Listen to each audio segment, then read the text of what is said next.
If you're a black girl and you don't know how to do your own box braids, this video is for you. Now girl, if you don't feel like sacrificing 10 hours of your life, I completely understand, but save this video so you can come back to it when you do feel like it. I've never had French curl braids before, so I was so excited to try this style, and the color is so summer. Like, just look at how bouncy, but this is me just doing a length check before I start braiding.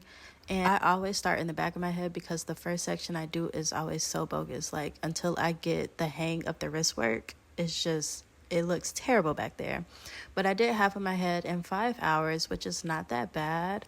And I finished it off with some mousse. I was really scared to use the mousse because I didn't know how it was going to affect the curls, but this is me getting up the next morning to finish, and the curls weren't affected at all, so I was excited about that. But here's the nitty-gritty. People ask me all the time, like, how do you braid your hair? How do you see in the back? I don't, babe. It's just vibes. Now, if you care about parts, maybe you should get one of those trifold mirrors, but I don't. It's in the back of my head. Stop looking at it because I can't see it. That's your problem. Now, this tutorial is for knotted box braids, traditional box braids, not knotless. Knotted, not in, whatever you want to call it, traditional box braids. And this is how my mom taught me a while ago. Now, if you're not catching on to the videos, don't worry because I have a better angle coming up.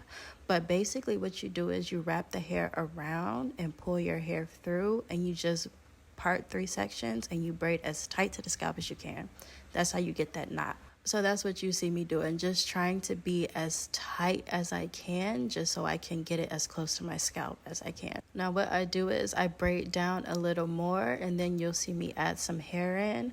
Adding this hair in will add to the parts that are my real hair, because you remember I pulled my hair through and sectioned that off to 2 pieces, so I had 3 pieces to braid with. So adding that extra piece of hair gives me 3 pieces of braiding hair to braid with, as opposed to 1 piece of braiding hair, giving you a more even braid as far as the thickness. Now here's a better angle of how I did it. Like I said, I wrapped the hair around, pulled my hair through the braiding hair loop, and I'm just braiding it as close to the scalp as I can. Like, this is the only time where I'm actually trying to braid it tight, even though I'm doing this on myself, so I don't do it too tight like how, you know, other braiders may do, but it's tight enough for it to last a good amount of time. And you see, this is me just checking to see like how tight it is, if I have any imperfections, do I need to start over, because now is the time to start over if I do. And I think this is me like trying to switch over so you can see, but like I said, I just braid it down a little bit more.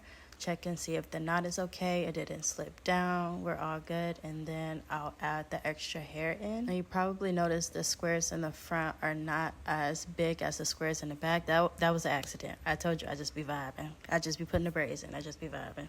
But overall, this took me about 10 hours total, which is kind of a record. I'm pretty proud of that. But this is the part that's important to me. Now, when I see people braiding their hair, I'll be like, okay, how much hair did you use? This is almost a full pack of hair. And remember, in the beginning, I had 2 packs. So I barely used over a pack of hair for this style. And of course, I finished it off with my Marc Anthony styling foam. I am obsessed with this foam. If you want a closer look, here's the finished product outside.